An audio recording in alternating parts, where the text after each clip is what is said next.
after your process of fasting or cleansing or purifying to prepare yourself for ritual, you're going to need to ease yourself out of that mindset. My name is Sen Elias. I'm the proprietor of Crescent City Conjure, and I hope that you'll like this video. Please subscribe, click like, share, tell your mama, tell your grandma about this video, and let them all know what's going on. During that mindset, I tend to be very set aside, and there are a lot of mind tricks that I use in order to live. Because when I'm during this cleansing process, I don't feel like I belong in the physical world. I don't want to have mundane conversations. I'm not thinking about the same things that most people are thinking about. It's probably hard for me to even think. I'm in a different space where I'm just allowing. I'm not even thinking. I'm not even calculating. I'm just accepting. And usually I'm accepting the divine energy around me. I'm allowing myself to soak it all in. Because for me, on a daily basis, I feel like I'm swimming in an ocean, an undulating ocean of energy. But when I'm on this spiritual path, when I'm on my spiritual cleansing, this ocean is intense. It's like, woo, woo, woo. So you want to ease yourself out of that to just say, okay, I'm going to go out to the club tonight and I'm going to return to more of like normality. It's dangerous. It's very, very dangerous because you're still in a very sensitive state. So to go out and to just allow yourself in those environments could really hurt you and cause a type of spiritual illness. You're like a baby. To put yourself in that environment could be an instant curse because you're allowing people's energy on you. And places like bars or clubs or even things like schools or hospitals or jails, cemeteries, these places that we really talk about can hold a lot of trauma. And when you're in a very open space, you could take that trauma on very easily and find yourself in the negative aspect of spiritual work. So the way that I do this is by just introducing small things. The last time I did this was by first introducing meat back into my diet in small ways. And I thought, oh, okay, maybe I'm just vegetarian now if I don't like the taste of meat. But baby, I had a steak and I was like, I like the taste of meat. But it just took some time for me to get back to my regular groove. I started to communicate more with people, sit in like uncomfortable moments. Like I said, it's uncomfortable to talk about like bills when you're in that space.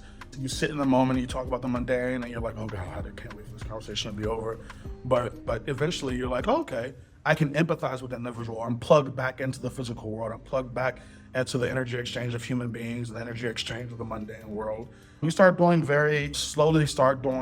more things that connect you to the earth. So you can maintain your meditation. The things that you maintain as well. Maintain your meditation, go to a park, go on a nature walk, connect to the earth. Do a meditation to plug you back into the physical world. Consciously plug yourself back into the physical world. Eventually you'll even back out. But you have to treat yourself very kind. Treat yourself very kind. You're gonna be here and you're trying to even it back out. The problem is you don't wanna go down. That's the only thing. You don't want to go down because it could lend itself to depression very easily because it is a very strong spiritual high. And so when you're coming down from that high, you don't want to go too far down. You just want to even yourself out. There are always these periods I call syncing up where you're in two worlds simultaneously, meaning there's going to be a point where you're still up here and it's the middle point where you're still up here, but you're kind of pulled here because you're constantly going to the middle ground, back to ground zero.